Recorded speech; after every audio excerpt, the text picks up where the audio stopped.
It's Thursday, February 27. This is the news on PBCJ. I am Simone Absalom. Jamaica's economic growth has slowed in the fourth quarter of 2019. That's the word from Planning Institute of Jamaica, Pbcj. According to the agency, the island is projected to see a 0.1% GDP growth rate for the quarter. Marlon Samuels has that report. Director General at the PIOJ, Dr. Wayne Henry, says the services industry is expected to perform well for the period under review. It's expected to contribute 1.2 percentage points to Jamaica's gross domestic product. The biggest blow to Jamaica's growth for the October to December quarter was the continued shutdown of the Alpark bauxite plant and a downturn in the construction sector. Real value added for the mining and quarrying industry fell by an estimated 38.7%, reflecting a downturn in the production of alumina and crude bauxite. Alumina production fell by 44.9%, driven by a cessation of production at the Alpart refinery, as well as lower production levels at the other two refineries that were operational. This is expected to negatively impact GDP by 1 percentage point. However, Dr. Henry says the calendar year ending 2019 still saw reasonable growth. Dr. Henry says the short and medium-term prospects for the economy remains positive, driven partially by tourism and continued recovery in the agricultural sector. The short-term prospects for the Jamaican economy are positive, based on, 1, the continued strengthening of productive activities in some of the goods-producing and services industries, led by the recovery of agriculture as the economy recovers from adverse weather conditions. 2, growth in the hotels and restaurants industry, with preliminary data for January 2020 indicating an increase in airport arrivals by 4%. And 3, a general increase in industrial activities, as reflected in the growth in electricity consumption for January 2020 of 3.5% to 270.2 million kilowatt hours. Meanwhile, the Planning Institute of Jamaica says the coronavirus, COVID-19, has the potential of being a significant threat to Jamaica's growth prospects. Slower than expected growth in the economies of Jamaica's main trading partners as a result of the novel coronavirus, COVID-19, which may negatively impact the movement of people, trade, and external demand for goods and services. Dr. Henry says due to China becoming a major development partner, the COVID-19 outbreak could see a fall in business and consumer confidence. Marlon Samuels, PBCJ News. $7.4 million donation has been made towards the Ministry of Education's school feeding program. Restaurants of Jamaica, under its KFC Ad Hope Feeding Initiative, signed the Memorandum of Understanding at Mona Heights Primary School in St. Andrew with the ministry's partners, Nutrition Products Limited, recently. This is the second tranche of funds being donated by the ROJ. The initial contribution towards the National Feeding Program in 2018 resulted in more than 82,000 meals being distributed to 3,500 students at the basic and primary level within proximity to 35 KFC restaurants island-wide. Prime Minister Andrew Holness says that the government will be considering legislation that holds parents accountable for bad behaving children. Mr. Holness says the increasing incidence of violence in schools is a matter that has the full attention of the government. We will be reviewing the methodologies and practices within the school system that is used to manage behavior.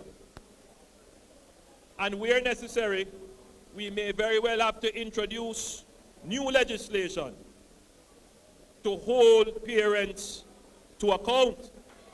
There are some of you who still hold the view that those bad picnics, we should have just beat them and cane them. Because I heard one public official saying that they must return caning to school. In the peaceful society that we are building, in the rights-based society that we are building that is enshrined in our Constitution, every single Jamaican is entitled to the inviolability of their person, meaning that no other person has the right to lay hands on you, to trespass upon your person. Nobody no have that right. Children have the right to the inviolability of themselves, of their physical self. And if it is that we want to build a society where we don't have to use the threat of a gun to bring people under order, then from very young, we must learn to reason with our children. The Prime Minister lamented the breakdown in societal values as the country continues to grapple with crime and violence. He challenged the parents to be good examples for their children. Just recently, in a school in Portmore, a teacher disciplined a child, or rather it was the teacher. The child was in a fight with another student. And the child's father came to the school and threatened the teachers there. Tell them how he's going to shoot up the school. Now all the teachers there are in fear. We must never, as a society, allow any parent to do that to a school.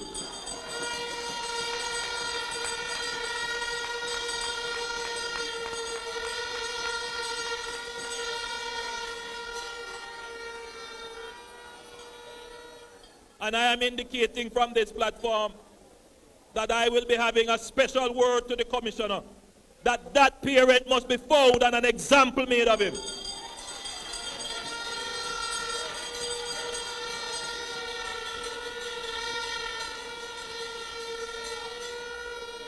The full force of the law should be brought to bear on that parent.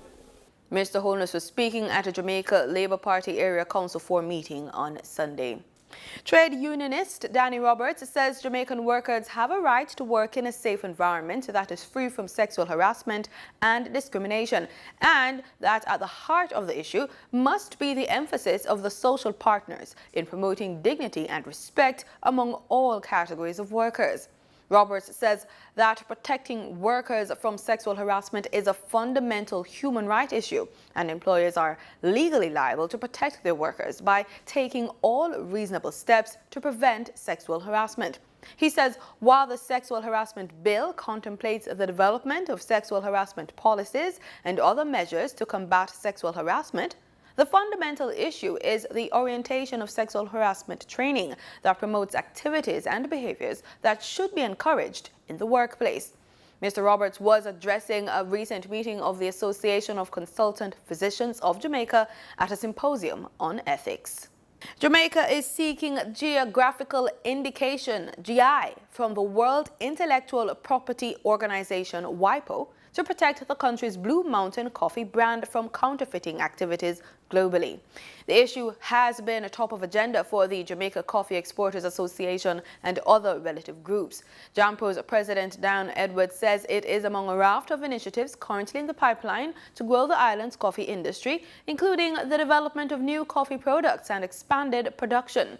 She noted that the GI was critical as it would map the areas and elevations that would qualify the coffee produced in Jamaica as genuine Blue Mountain coffee.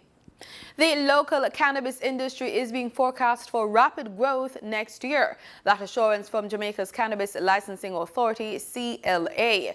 Felicia Bailey, the CLA's Director of Research and Development, says there could also be changes to import and export regulations for cannabis in 2021, which would expand Jamaica's international appeal. Bailey is also expecting more people to apply for cannabis licenses next year. More than 300 conditional approvals have been issued since the CLA's establishment in 2015. In Culinary Trails this week, we're making dessert with a special guest.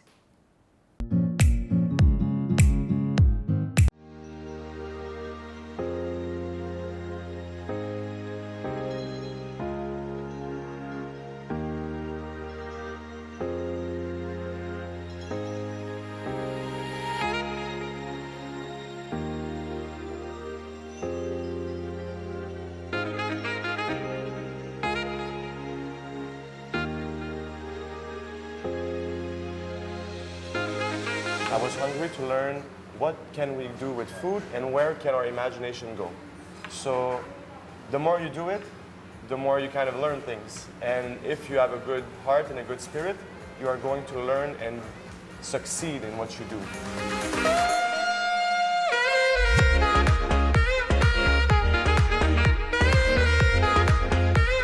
Hi everyone, today we're hanging out with Chef Matthew. He's been cooking up a storm at Eleni's Bakery, located at Southern North in Ligonier. Thanks so very much for agreeing to speak with us, Chef. Such a pleasure. So you are coming out of Canada. Yes, Montreal, the land of maple syrup and snow.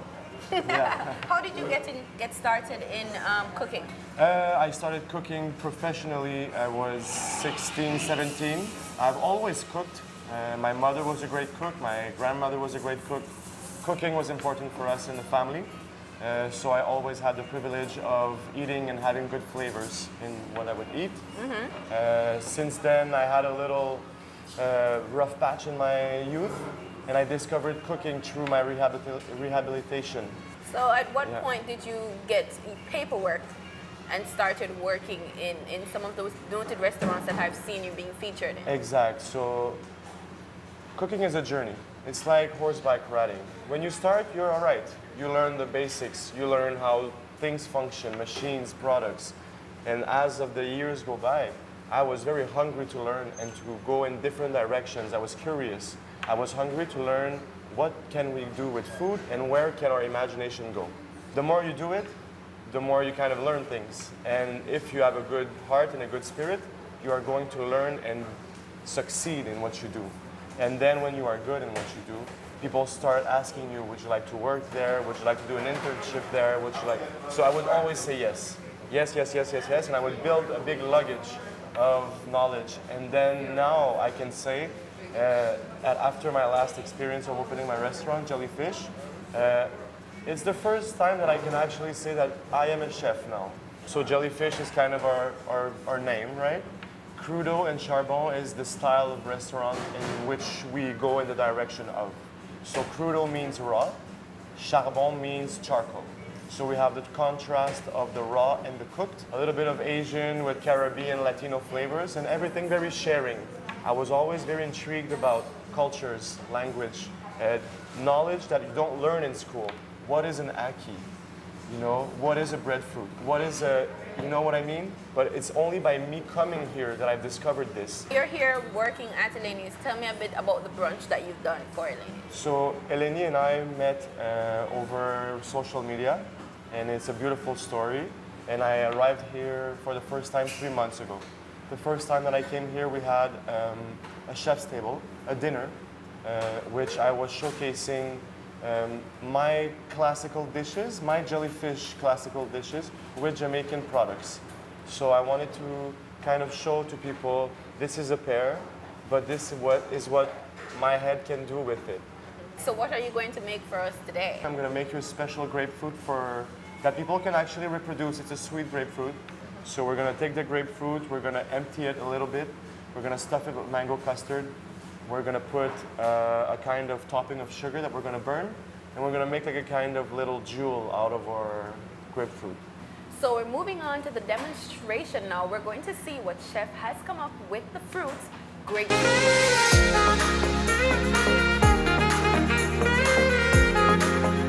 So we're actually going to just cut a little piece of the grapefruit like this on both sides so we can sit down like a little plate. Cut it in half. I'm going to make a little knife cut in the middle of the seeds. We're going to take the mango custard. So it's actually like pastry cream with a mango syrup fresh that we made during the week. We're going to fill it up. Here we have some beautiful brown sugar. So I'm going to burn the grapefruit slowly. Grapefruit, kind of like how you burn a crème brûlée. You burn it slowly, so you get a nice crust.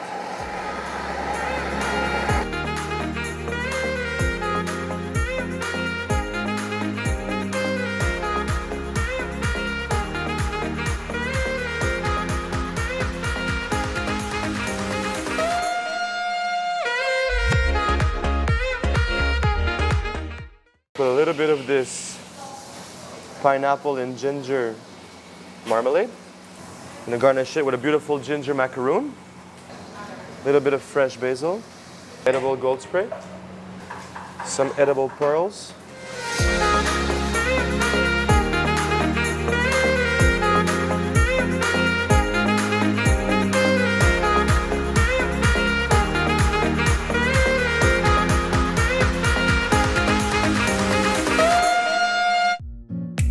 Motorists should see an increase at the pumps in the price of gasoline and decrease in the price of diesel effective Thursday, February 27. That's according to the latest ex-refinery costs from Petrogerm.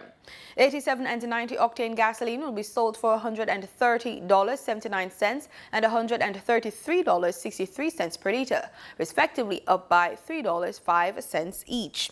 Automotive diesel fuel will be sold for $129.32 per liter, following a decrease of 3 cents, while ultra-low sulfur diesel is down by 7 cents and will be sold for $134.15 per liter.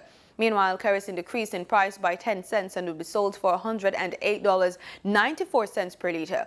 Propane liquid petroleum will be sold for $43.31 per liter, up by $1.80, and butane liquid petroleum will be sold for $51.70 per liter, after an increase of $3.04. Remember, marketing companies and retailers will add their respective markup to these prices. The US dollar on February 25 ended trading at Jamaican $138.64, down by 37 cents. According to the Bank of Jamaica's daily exchange trading summary, the Canadian dollar ended trading at $105.80, up from $104.59, while the British pound sterling ended trading at $178.99, down from $179.81. In regional news, countries are being urged to intensify their plans to respond to the coronavirus, given the appearance of cases in the region of the Americas. The Ministry of Health in Brazil has confirmed the country's first case of COVID-19. According to the World Health Organization, COVID-19 has already affected 81,109 people in 38 countries. 78,191 of them in China. COVID-19 is transmitted from person to person through droplets and in contact with contaminated surfaces. The disease is spread primarily by people who already show symptoms. In the event of an outbreak of the COVID-19 in Latin America and the Caribbean, PAHO says the impact on health services may be significant, with a possibility that health services may become overwhelmed, including a high demand for specialized hospital services such as intensive care. In other regional news, Guyana has stepped up its vigilance for the novel coronavirus, or COVID-19. This after neighboring Brazil reported its first case of the virus. News source Guyana's Gordon Mosley reports. With neighboring Brazil reporting its first case of the new coronavirus, Guyana continues to step up monitoring in the border regions and at the ports of entry. Today, Minister of Public Health Walter Lawrence said Guyana has all systems in place to deal with any case of the coronavirus, reminding that Guyana remains free from the deadly virus. Earlier today, the health ministry in neighboring Brazil reported that the 61-year-old man who returned to Brazil from Italy had tested positive for the coronavirus there. He has since been quarantined in Brazil. Guyana's Minister of Public Health today assured that Guyana has stepped up surveillance and the monitoring of all travelers. As we had indicated before, that we have stepped up our surveillance. We have identified sites for the housing of patients should we need to do that. Just this morning we had another review of the systems in place, and we have made some recommendations. In terms of the human resources, we have placed human resources at all of our entry points. That is the Molson Creek, the Eugene Correa International Airport, the Cheddi Jagan International Airport, and the Letem Crossing. Even at our port authority in Georgetown, we have stepped up the number of personnel which we have there. And so we have been able to address those issues. Just last week, we concluded training at the National Reference Lab for our personnel in terms of being able to test for the coronavirus. So we have been working assiduously to build our capacity in case of the eventuality. While the coronavirus was first reported in China, it has since spread to several other countries.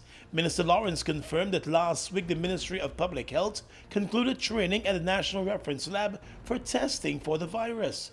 The Public Health Ministry, she noted, has been preparing its personnel to properly deal with the coronavirus, and they remain on high alert.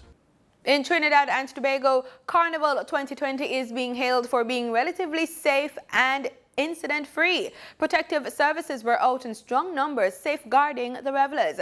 TTT News' Ian Wason tells us more. Masqueraders, both locally and those who flew in for the festivities, enjoyed a safe carnival on the road. The police made sure that they were safe with the help of the Defense Force, fire and the prison service. According to Police Commissioner Gary Griffith, they had things under control. There were a few minor scuffles, but again, because of the type of operational plan led by the Gold Commander, DCP Ford, we were able to monitor. It was basically like a safe city model. We were able to pick up something within seconds. And the Minister of National Security said they were seeing the benefits of the glass bottle ban and hinted this will be the case next year again. The police commissioner added, while there is a concentration of police officers in the capital city, the rest of the country is not being ignored. The majority of incidents would have taken place in Port of Spain. So there are a number of situations that you will see and hear about in Port of Spain. But we have an operational command center. We have venue operation centers in each of the divisions. So we've been looking at Carnival, at Juve, in Cedros, in Point Fortin, in Chaguanas. Every single event we've been monitoring throughout the country. So it is a blanket, not just in Port of Spain, but throughout Trinidad and Tobago. The entourage of the National Security Minister, along with the heads of the various protective services, walked from the National Security Ministry to the different stages along the route in Port of Spain. Ian Wason, TTT News. Trinidad and Tobago's Police Commissioner Gary Griffith is calling on parents to take control of their children. His call comes after a number of teenagers were apprehended at the recent carnival for suspected criminal activities. He was speaking to reporters from TTT News. There were a number, about 100 young boys between 13 to 15 or 16 years old. They came out here with a plan to disrupt Carnival, to steal phones, to beat persons, and they had the uniform, the white vest and the blue three-quarter pants, just like what you're wearing there. And what I thought was really amazing is that these are young boys, 13 to 14, 15. Where were their parents? Where were their guardians? That is what is irresponsible. The minister could put all the policies to lock down the country. But if you have irresponsible parents or guardians, that you could send your son out at 13 years old, not knowing where he was, what he's doing, involved in criminal activity. We held a number of them. I ask sometimes adults need to be more responsible, because when things go wrong, that's when they will jump up and start the ball. The song will only to wicked. Parts of Haiti's capital city remain tense following violent protests in recent days. One of the key demands of anti-government protesters, which includes police officers, is to be allowed to form a union, which they say will ensure more transparency when they conduct negotiations with their superiors. They also want better pay. President Moise last week announced the creation of a national financial fund for relatives of officers who have been killed in the line of duty. But the move has failed to appease the disgruntled officers. According to reports, at least 2 people died in Sunday's clash. Mr. Moise has been in power since 2017 and has said he would not leave the country in, quote, the hands of armed gangs and drug traffickers, end quote. In sports, former reggae boy Irvino English, otherwise called the Dada of Waterhouse Kingston 11, was fatally shot at about 7 o'clock last night. English played for Jamaica at least 5 times, including a World Cup qualifier. At the time of his death, he was a football coach, having retired after playing for Waterhouse for several years. In other sporting news, Portmore United were eliminated from the Scotiabank CONCACAF Champions League on Tuesday after going down 4-0 to Mexican club Cruz Azul at the Azteca Stadium this after trailing 2-1 from the first leg at the National Stadium in Jamaica. And Jamaica's under-20 Reggae Girlz defeated Canada 3-1 in the CONCACAF Women's Under-20 Championship in the Dominican Republic on Wednesday. With the win, the young Reggae Girls secured the top spot in Group E with 7 points. In the other group game on the day, El Salvador clipped Guatemala 1-0. The Jamaicans will face Bermuda in round of 16 of the tournament on Saturday. The two finalists will qualify for a FIFA Women's Under-20 World Cup, which is slated for August in Costa Rica and Panama.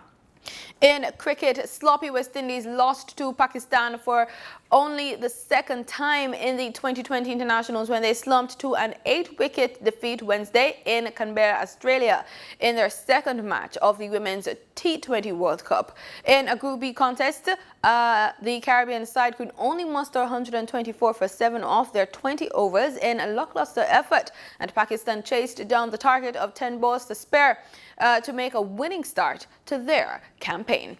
And that's the news on PBCJ. Thanks so much for watching.